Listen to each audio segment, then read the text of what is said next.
अस्सलाम वालेकुम dear students, क्या हाल है आप लोगों के। उम्मीद करता हूँ कि आप तमाम लोग अल्लाह ताला के फजल करम से ठीक ठाक होंगे। पिछली वीडियो में हमने डिस्कस किया था कि मैट्रिक्स क्या होता है, इसके रोज एंड कॉलम्स क्या होते हैं और जो ऑर्डर होता है मैट्रिक्स का वो कैसे फाइंड किया जाता है। आज की वीडियो में हम डिस्कस करने जा रहे हैं एक्सरसाइज 1.1 के क्वेश्चंस को। उससे पहले जो है हम लोग देखते हैं कि इक्वल मैट्रिसेस क्या होते हैं। आइए चलते हैं इक्वल मैट्रिसेस की तरफ। Let A and B be two matrices, then A said to be equal to B and denoted by A is equal to B if and only if the order of A is equal to the order of B and their corresponding entries are equal। अब वो कह रहा है कि हमारे पास कोई दो matrices हैं A एंड B, हमने उनको इक्वल करवाना है। उनको इक्वल करवाने के लिए क्या करना पड़ेगा? पहली कंडीशन ये वाली है, the order of A equal to the order of B, यानी कि अगर हमने उन दोनों मैट्रिसेस को इक्वल करवाना है तो उनका जो ऑर्डर है वो सेम होना चाहिए। अगर उनका ऑर्डर सेम होगा तो क्या होगा, वो दोनों सेम होंगे। पहली कंडीशन इन पे क्या कर रही है, ये वाली होल्ड कर रही है। अब दूसरी कंडीशन क्या होगी, there corresponding entries are equal. अब करस्पॉन्डिंग एंट्रीज क्या होती हैं? कोई से दो मैट्रिसेस यहाँ पे ए एंड बी थे, ए एंड बी की अगर करस्पॉन्डिंग एंट्रीज होंगी, उनके जो एलिमेंट्स होंगे वो आपस में अगर सेम होंगे तो क्या होगा, दोनों मैट्रिसेस आपस में क्या है, इक्वल है। तब हम क्या कह सकते हैं, ए इक्वल टू बी। एग्जाम्पल से मैं आप लोगों को समझाता हूँ।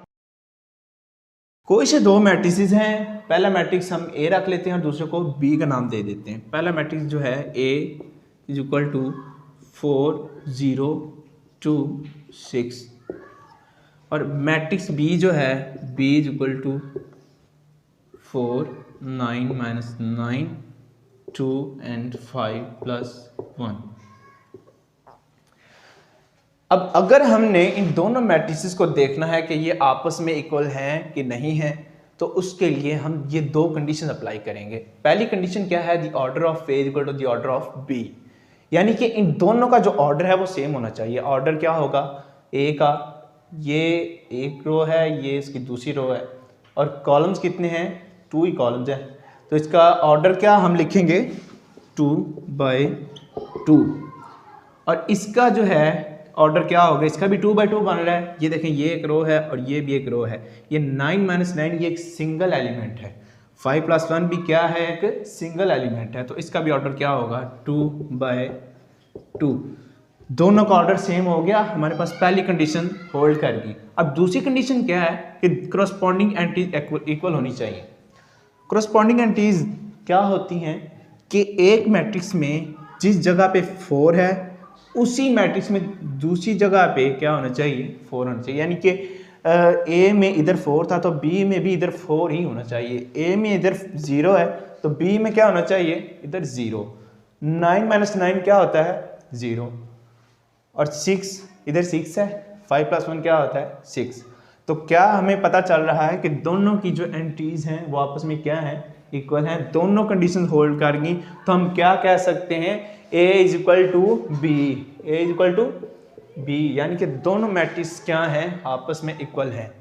अब हम करते हैं एक्सरसाइज 1.1 के क्वेश्चंस को। जी स्टूडेंट्स, आ चुके हैं हम एक्सरसाइज 1.1 पे। सबसे पहला जो इसका क्वेश्चन है उसमें हमने क्या करने हैं, इन मैट्रिसेस के ऑर्डर्स फाइंड करने हैं।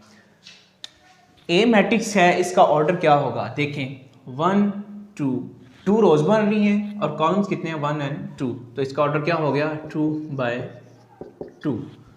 इस मैट्रिक्स में देखें 1 2 रोज हैं, 1 एंड 2 ही कॉलम्स हैं, क्या हो गया 2/2। इसका ऑर्डर 2/2, इसका भी ऑर्डर 2/2 और इसका भी 2/2। सी मैट्रिक्स जो है 2 4, देखें एक रो बन रही है और 2 कॉलम्स बन रहे हैं, क्या होगा 1/2।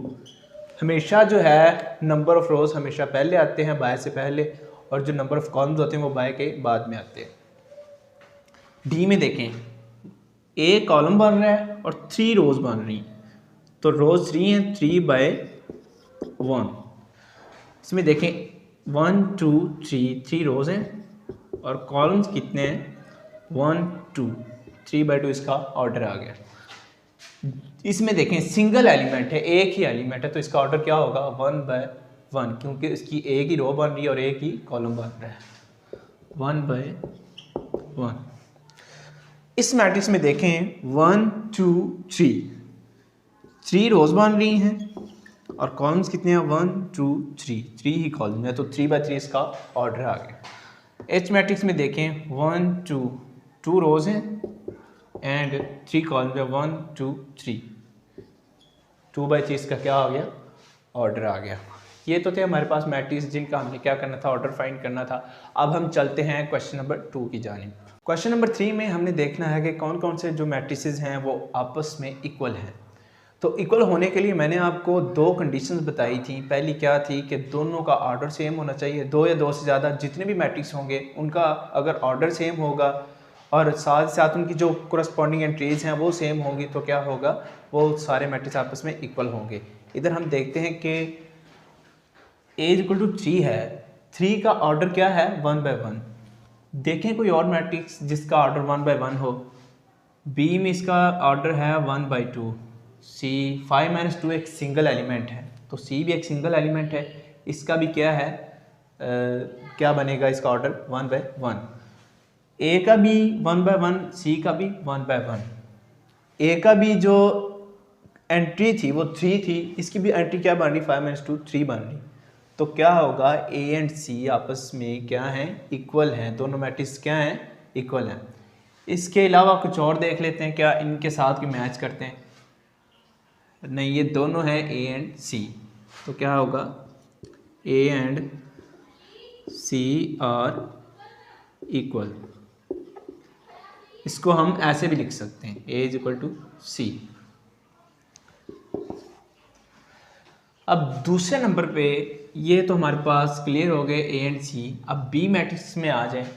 B का ऑर्डर क्या है 1/2, एक रो है 2 कॉलम्स हैं और इसकी एंट्रीज क्या हैं 3 और 5। देखें किसकी 3 और 5 एंट्रीज हैं और किसके जो ऑर्डर है वो इसके साथ मैच कर रहा है। देखें D में 5 और 3 एंट्रीज सेम है, इसमें भी 5 और 3 है, उसमें भी 5 और 3 है और दोनों का ऑर्डर है वो भी सेम है क्योंकि 1/2, इसका भी 1/2 क्योंकि एक रो है 2 कॉलम्स हैं।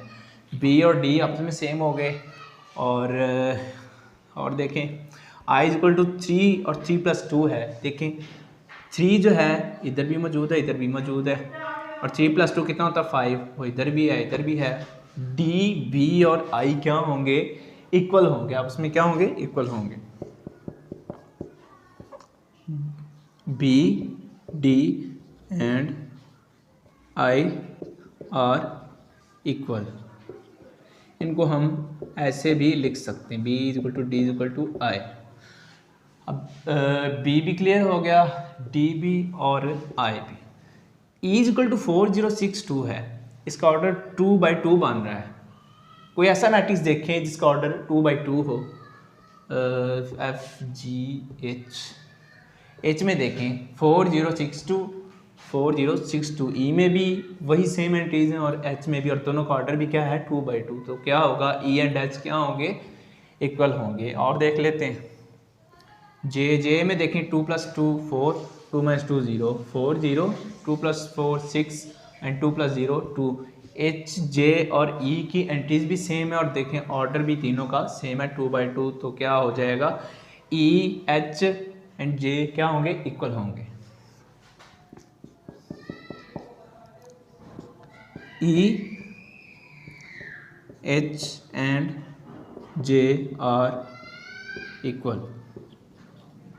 इसको ऐसे भी लिख सकते हैं H=J।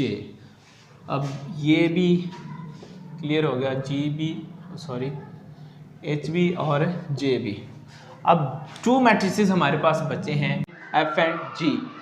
तो इन दोनों को देखते हैं क्या इक्वल होते हैं कि नहीं होते। F की जो एंट्रीज हैं वो 2 और 6 हैं, G की एंट्रीज हैं वो 3 - 1 2 ही होता है, 3 + 3 6 2 और 6 2 और 6। इसके भी 2 रोज हैं और 1 कॉलम, इसके भी 2 रोज है 1 कॉलम में, ऑर्डर सेम है।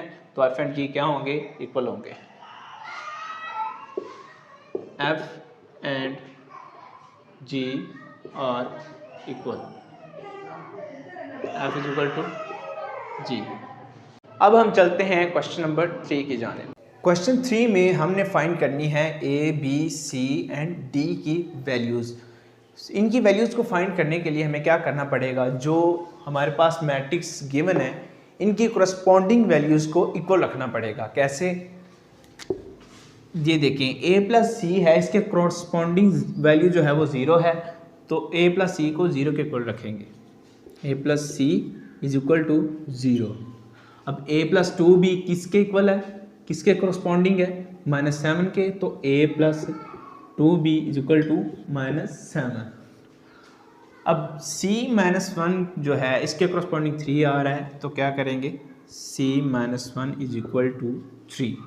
अब 4d - 6 किसके करस्पॉन्डिंग आ रहा है, 2d के, तो इसको किसके इक्वल रखेंगे, 2d के। 4d - 6 is equal to 2d।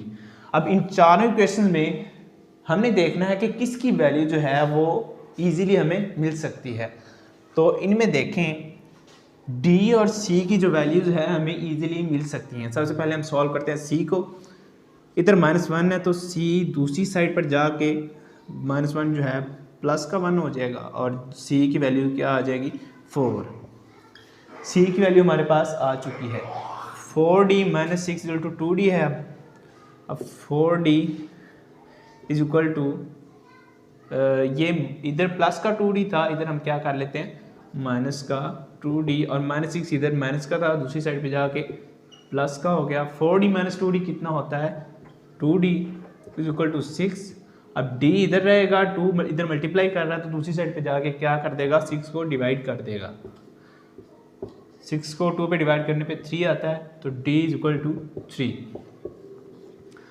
अब इधर देखें a की वैल्यू इधर हमने अगर निकाली हुई होगी तो हम a b की वैल्यू क्या कर सकते हैं, फाइंड कर सकते हैं। a की वैल्यू हमारे पास अभी आई नहीं है, तो हम क्या करेंगे, a की वैल्यू निकालेंगे। सबसे पहले a plus c equal to 0 है, यहाँ पर c इक्वल टू 4 है, तो c की वैल्यू यहाँ पे पुट करने पे क्या आएगा, a प्लस 4 इक्वल टू 0। तो a की वैल्यू क्या आ जाएगी, प्लस का 4 है, दूसरी साइड पे जाए क्या हो जाएगा, माइनस का 4। a की वैल्यू क्या आ गई, -4। अब a की वैल्यू को इधर जब पुट करेंगे तो क्या आ जाएगी, b की value, -4 plus 2b is equal to -7। इसको इधर प्रोसीड करते हैं। अच्छा, अब 2b को इधर ही रखें और -7 है, ये माइनस का 4 उधर जाके प्लस का 4 हो जाएगा। 2b is equal to -3, b is equal to -3, और क्योंकि 2 इधर मल्टीप्लाई हो रहा था दूसरी साइड पे, -3 को डिवाइड कर देगा। इसको जब हम प्रोसीड करेंगे तो आंसर क्या आएगा, -1.5।